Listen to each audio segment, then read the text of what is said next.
और अपने विचार big hand for Skand sir, you are most welcome sir. Thank you. सबसे बढ़िया मुझको आज लगा यहाँ आके। शहर के कई कार्यक्रमों में मैं जाता हूँ, पहली बार गांव में एक ऐसा कार्यक्रम मुझको दिखा डॉक्टर सुनील दुबे जी के द्वारा, और साथ में हमारे प्री स्टूडेंट अतुल जी द्वारा। सबसे पहले मैं अपने भैया अर्थशास्त्री डॉक्टर मनोज मिश्र जी का स्वागत करता हूं, और पर्यावरण के क्षेत्र में अजय क्रांतिकारी जी, शिक्षा के क्षेत्र में प्रतियोगी परीक्षाओं के क्षेत्र में श्री प्रदीप मिश्र जी, इन सब का मैं स्वागत और अभिनंदन करता हूं, और साथ में मंच पर जितने लोग हैं सबका। आज मैं इस कार्यक्रम को देख रहा था तो पहली बार मुझको एहसास हुआ कि जब मैं इंटर की परीक्षा में आते ही विधानसभा रामापुर से 2 किलोमीटर उत्तर मेरा गांव है परसामऊ, तो जब मैं इंटर की परीक्षा में 98 में प्रथम श्रेणी में उत्तीर्ण हुआ तो मेरा सपना था कि मैं भी इलाहाबाद यूनिवर्सिटी से पढ़ूं। परीक्षा पास भी कर लिया, लेकिन केवल पैसे के कारण मैं अपना एडमिशन वहां नहीं करा पाया। आज मेरे तमाम छात्र IIT का एग्जाम दिए हैं, IAS भी हुए हैं। मुझे बहुत गर्व फील होता है कि चलिए मैंने अच्छे इंस्टीट्यूट से अगर शिक्षा नहीं ग्रहण कर पाया, लेकिन आज हमारे बच्चे पूरे भारत में नाम रोशन कर रहे हैं। मैं आज आपको डॉक्टर साहब आपको बहुत बधाई देता हूं। एक बहुत बड़ा बहुत यूनिक कार्यक्रम आपने रखा। मुझको याद है कि मेरे गांव में सभी ने प्लान बनाया मेरे एडमिशन कराने का। मेरे पिताजी ने गेहूं बेचा, उसके बाद प्रतापगढ़ में मेरा एडमिशन हुआ। आज मुझको 20 साल हो गया पढ़ाते हुए, प्रतापगढ़ में शिक्षण कार्य करता हूं। मुझे गर्व है आप पर कि एक ऐसा कार्यक्रम हमने ले आए। दूसरी चीज, अभाव की बात हो रही थी।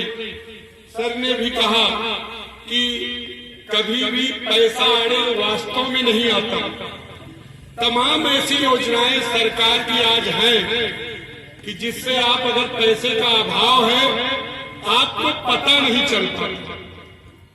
आज टॉप 1% अगर यूपी में आप हैं, जितना बहुत ज्यादा बच्चे नहीं, इस साल 390 नंबर है इंटर में, जो 390 या इससे ऊपर अंक पाया है, सरकार प्रतिवर्ष 80,000 स्कॉलरशिप देती है और 5 वर्षों के लिए। लेकिन बहुत लोगों को इसको पता नहीं चल पाता कि उच्च शिक्षा के लिए सरकार कितना प्रयासशील है। मैं ये नहीं कर रहा तो ये सब दिन से आता है, लेकिन हम लोगों को पता नहीं चल पाता।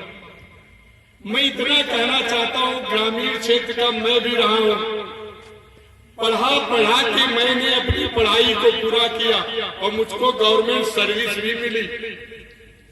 आयोग से मैं चयनित भी हुआ और आज एक इंटर कॉलेज में पढ़ाता हूँ। अभाव आपको आगे बढ़ाता है।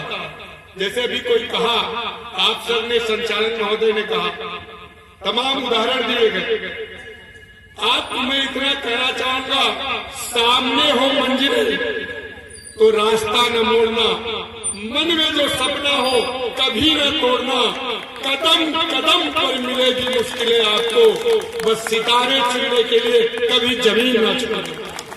आज ये लोग सक्सेस हुए, सफल हुए, लेकिन गांव में कुछ करना चाहते हैं, ग्रामीण बच्चों के लिए कुछ करना चाहते हैं और उसमें मदद करना चाहते हैं। इसके लिए बहुत तारीफ के काबिल हैं लोग।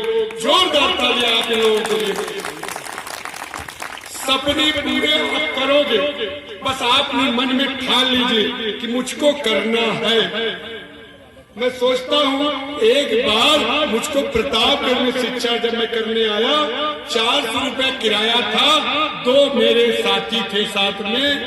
मैं बाहर निकलता क्यों था कि कोई ट्यूशन के लिए मुझको मिल जाए और मैं ट्यूशन पढ़ाऊं और 200 रुपया किराया दूं।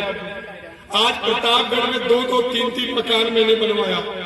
तमाम बच्चों को शिक्षण कार्य कर रहा हूँ, लेकिन वो 200 रुपया किराया देना मुझको भारी पड़ता था। प्रथम वर्ष जब बीएससी का था, ट्यूशन पढ़ने के लिए मेरे पास पैसे नहीं थे। 150 रुपया लेकर मैं बच्चों को घर घर ट्यूशन पढ़ाता। आप जहाँ आपका घर है करणपुर, वहां मैं 150 रुपये में पढ़ाने जाता। तो कहने का अर्थ है कि अगर आपके अंदर ये सामर्थ्य है तो आप बड़े आराम से पढ़ सकते हैं। आज बच्चा कहाँ IIT में उसका चयन हुआ गुवाहाटी में, उसने जो है पैसे या किसी दबाव में शिक्षण कार्य नहीं किया, वहां पढ़ा नहीं। लेकिन आप आगे जाओगे, आप उससे भी आगे जाओगे, क्योंकि आपके संकल्प बहुत ऊंचे। तो मैं इतना कहना चाहूंगा, क्योंकि बहुत वक्ता लोग हैं कि कभी भी आप ये दिमाग से निकाल दो कि पैसा आपके आड़े आएगा। अगर आप हो दीपक की लो तो आपको निखरना होगा और आपकी रोशनी करोगे और खुद भी और साथ में दूसरों के लिए भी जीवन में उजाला करोगे।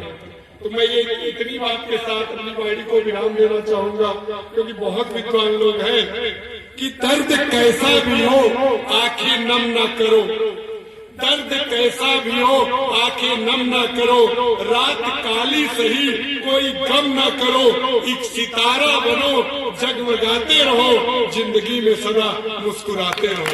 हमेशा आप चाहे जैसा दर्द हो, आपके जीवन में आप प्रेरणा लेते हुए जीवन को आगे बढ़ाइए, शब्दों को अपने जीवन में ढालिए।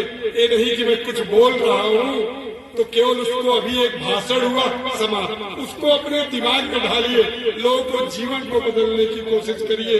इसलिए मैं इतना कहना चाहूंगा कि अभाव नहीं, अपने प्रभाव का इस्तेमाल करो, अपनी क्वालिटी का इस्तेमाल करो जीवन में।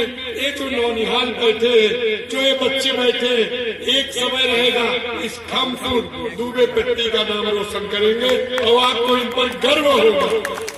तो मैं इतना कहना चाहूंगा कि आप हमेशा, आज तो बड़े संसाधन है मदद करने के लिए, पहले तो कुछ नहीं। इसलिए मैं अपने बारे में बहुत कुछ भविष्य में फिर आऊंगा, मैं बोलूंगा, लेकिन मैं बताऊंगा। बस इतना आपसे आग्रह है, सभी गार्जियन से हाथ जोड़कर आग्रह है कि आप 2 ईंटें कम बनाइए। अपने पड़ोसी के मकान को मत देखिए कि वो पड़ोसी का मकान 1 मंजिल ऊंचा हो गया तो मेरा 1 मंजिल और ऊंचा हो जाए, क्योंकि ईंट कुछ नहीं होगा। अपने बच्चों को पढ़ाइए, बस वो मंजिल मकान मत देखिए। ये मत देखिए कि पड़ोसी का मकान जो है ऊपर हो गया तो मेरा और 1 ऊपर जाएगा, वो कुछ नहीं देगा। अपने बच्चे की शिक्षा मजबूत करिए, अपने को बेच डालिए, जमीन को बेच डालिए, लेकिन अगर आपका बच्चा पढ़ने वाला है तो इज्जत है नहीं। जिस दिन वो आगे जाएगा, वो कलाम बनेगा, उसी दिन आपको लगेगा कि मैंने सब कुछ अपने जीवन में पढ़ा। बस एक छोटी सी बात मैं कहकर वाणी को विराम लूंगा, क्योंकि बहुत ज्यादा नहीं बोलना चाहता। मेरा एक स्टूडेंट अतुल द्विवेदी नाम का है, अतुल है, अतुल इनकी बैच में ही है, 2010 की बैच में, ग्रामीण अंचल के कापापुर मधुपुर का है। जब वो IAS में 53 रैंक लाया भारत में, IAS Indian engineering service 53 rank लाया। मैं जब उससे मिलने गया उसके घर, अभी उसके यहाँ नल नहीं था, साथ कुएं से पानी लोग पीते थे, घर में प्लास्टर नहीं था। उन्होंने कहा मैंने अपना पूरा बच्चे के पढ़ाने में खर्च किया। आज वो लड़का पूरे प्रतापगढ़ का नाम रोशन किया। मैं आपसे इतना कहना चाहूंगा कि आप एक ही काम करिए, अब एक मोटो बनाइए कि घर के जो बच्चे उनको आप शिक्षित करेंगे, सब कुछ उसमें लगा देंगे। जितने गार्जियन यहाँ बैठे हैं, आप अपने बच्चों को खूब पढ़ाइए, तो उसको ये मत बताइए कि आप अभाव में, उसकी शिक्षा पर पूरी कोशिश करिए। एक बच्चा अगर आपने पढ़ा लिया, आपको कोई तीर्थ स्थान जाने की जरूरत नहीं है, बहुत बड़ी बात है। बस इसी के साथ अपनी वाणी को विराम देता हूँ और मैं चाहूंगा कि मैं फिर आऊँ, हर वर्ष आऊँ, बस कार्यक्रम दिवाली के दिन रखिएगा और भी रखिएगा। मैं हर वर्ष आऊँ और मैं कुछ और चीजें बताऊँ। बस इसी के साथ मैं अपनी वाणी को विराम देता हूँ। जय भारत, जय हिंद और जय Khanpur. Thank you so much, sir. It's our pride that you are among us. Thank you so much. Thank you Tripathi ji. हम आपके विचारों से बहुत ही लाभान्वित हुए और आज का दिन रखने का केवल एक ही उद्देश्य था। हम कुछ और दिए बनाना चाहते थे, बनाएंगे, हमारे दिए बनेंगे, जलेंगे। उसके लिए आपके सहयोग की जरूरत थी, आपके इसी वक्तव्य की जरूरत थी। आज का दिन बहुत महत्वपूर्ण है। हमको आज दिए जलाना है, दोपहर में बनाना है, यही शाम को दिए बच्चे जलेंगे। हमारा उद्देश्य